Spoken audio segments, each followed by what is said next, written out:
During an intense boardroom meeting, Eloise Carter, an elderly black cleaner, suddenly positioned herself in front of the door, shouting at everyone to stop from entering. Staff members murmured that she had lost her sanity. Security swiftly moved in, dragging her away as she resisted, pleading for them to hear her out. She was humiliated and dismissed on the spot, and everyone assumed the incident was over. However, days later, a strange realization began to take root. Why would someone jeopardize their dignity and job for no apparent reason? When the CEO began investigating, what he uncovered rocked the very core of his company and transformed Eloise from the most ridiculed figure into the one individual no one could ignore. Before we dive deeper into the story, if this is your first time watching one of our videos, please consider subscribing. Your support is invaluable and helps us deliver more compelling stories. Stay with us until the end, and if this story resonates with you, feel free to share your thoughts in the comments and pass it along to a friend. Let's get started. The office always had a faint scent of disinfectant in the early hours. Before the first pot of coffee was brewed or the secretaries turned on their computers, Mrs. Eloise Carter, the elderly black cleaner, was already there, silently moving with her mop and rag. She rarely spoke, but her keen eyes missed nothing. One evening, while lingering near the boardroom, she overheard a conversation she wasn't supposed to hear. The CEO's secretary, a woman always too immaculate to notice a cleaner, was urgently whispering with two business partners. Papers shuffled, followed by quiet laughter. Eloise froze, her heart racing. "He trusts us too much," one of the men murmured. "He won't even check the details. He'll sign the contracts right in front of him.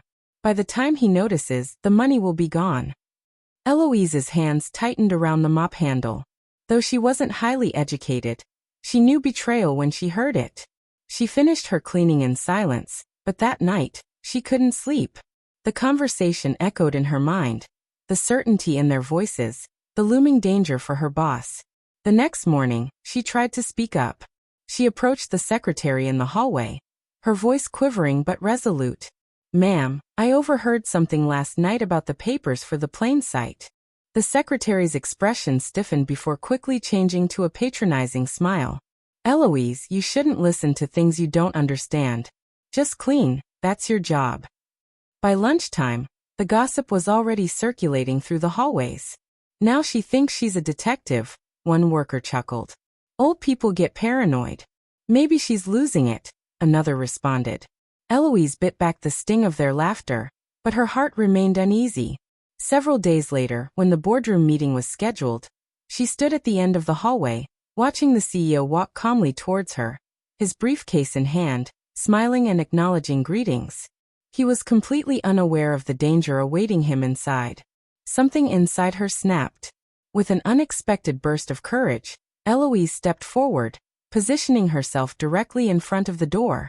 Her hands trembled, but her voice rang out like thunder. "Don't go inside that office." The hallway froze. Heads turned. Pens hit the floor. A stunned silence followed. Then voices erupted. "What's wrong with her? She's lost her mind. Get security now." Eloise grasped at the air, her voice breaking as she pleaded. "Don't go in there, sir. Please don't sign anything." The CEO's face reddened with embarrassment as staff whispered behind his back. Security rushed to her, but Eloise held onto the door frame with all her might, her cries echoing through the hallway.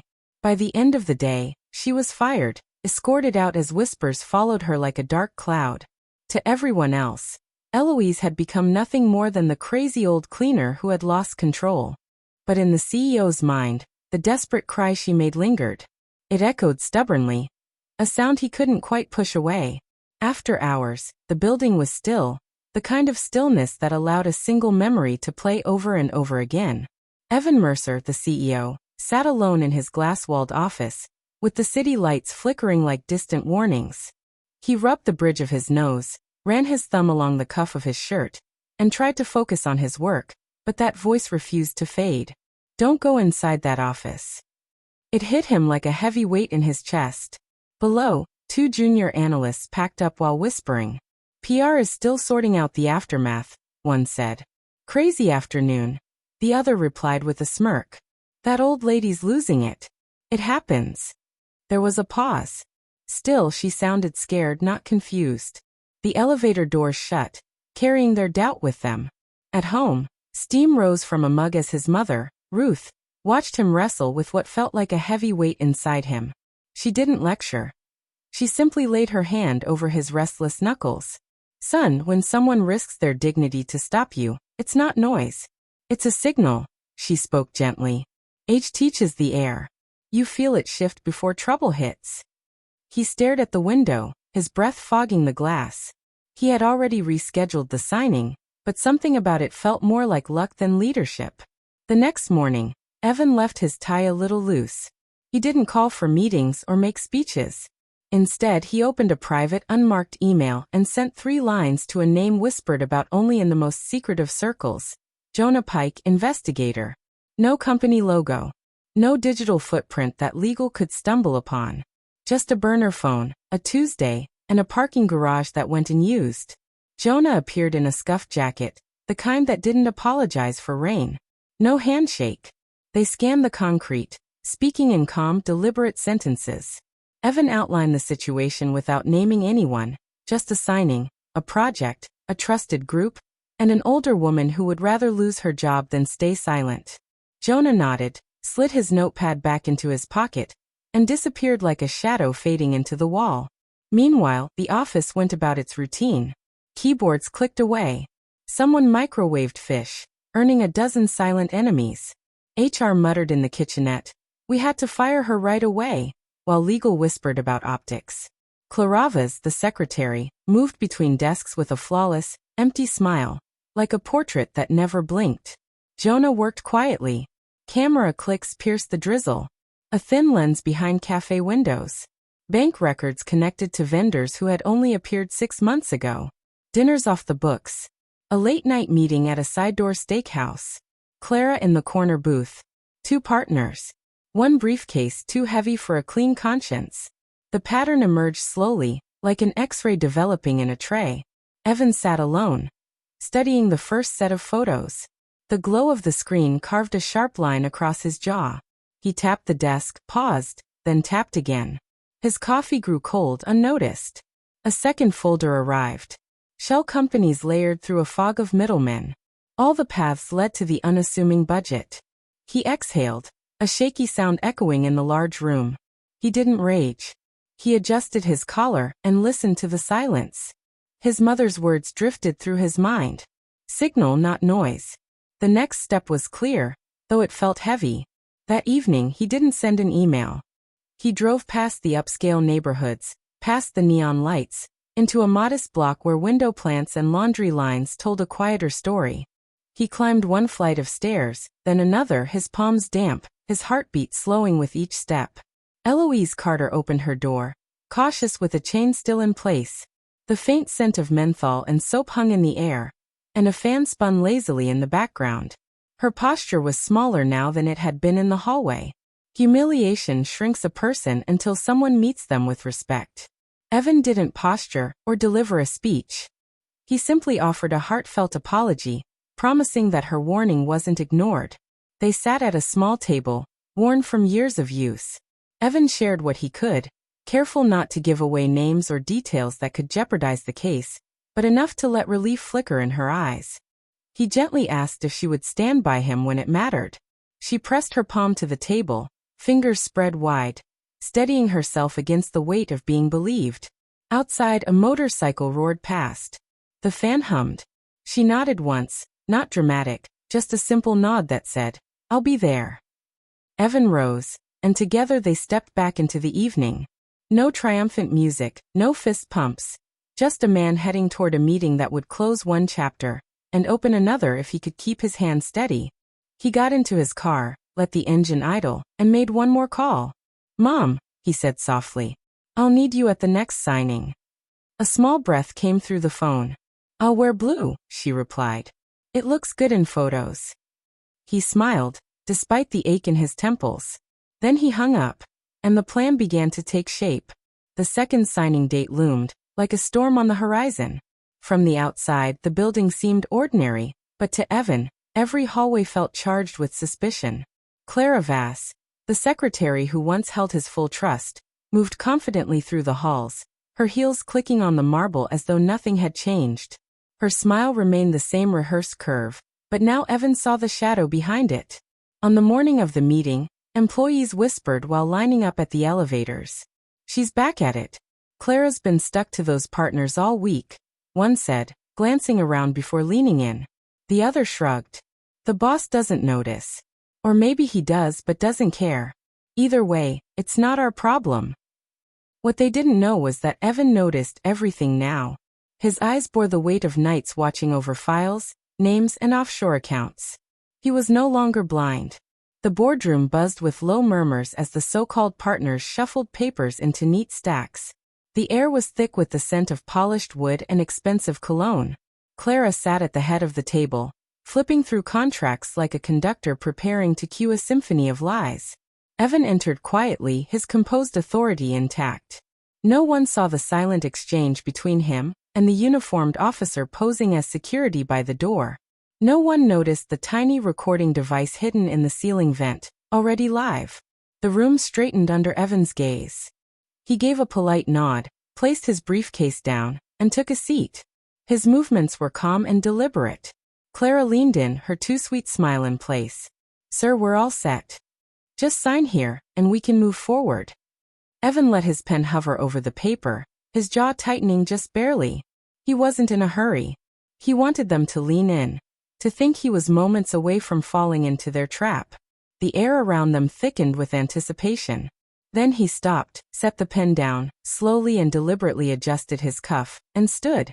Confusion rippled across the room. One partner cleared his throat awkwardly. Clara's eyes flickered, her smile faltering slightly. "Is something wrong, sir?" she asked, her voice tight with feigned calm. Evan didn't reply directly. Instead, he turned towards the door, which opened to reveal Mercer and his mother, poised in a blue suit that shimmered in the light. Following them was Eloise Carter, the old cleaner they had all disregarded, walking with a newfound confidence, her head held higher than in weeks. Two officers in plain clothes trailed behind, their presence unmistakable. Their shoes' soft shuffle on the polished floor cut through the room, sharp and unyielding. A quiet murmur spread among those seated at the back. "Wait, is that the woman they fired?